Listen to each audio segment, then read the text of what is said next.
பாப்பாவுக்கு லன்ச் என்னென்ன கொடுத்தோன்னு பார்க்கலாம். Soft chapati, grapes, chana masala. சன்னா மசாலா எப்படி செய்கிறதுன்னு வாங்க பார்க்கலாம்.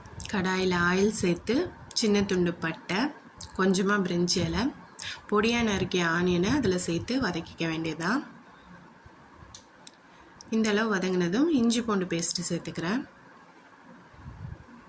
இப்போ பொடியாக நறுக்கிய தக்காளி, இந்த அளவுக்கு ஒரு 2 தக்காளி பொடியாக நறுக்கி சேர்த்துக்கிறேன்.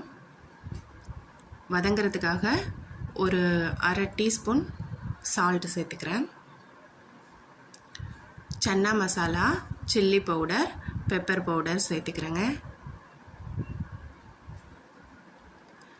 வேக வச்ச சன்னாவை வடித்து இதில் சேர்த்துக்கிறேன். நல்லா வதக்கி விட்ட பிறகு ஒரு 10 நிமிஷம் சிம்மில் கொதிக்க விடணும். கடலை வெந்ததும் மசிச்சு பார்க்கணும் கையால். வெந்ததுக்கப்புறம் கொத்தமல்லி தலையை தூவி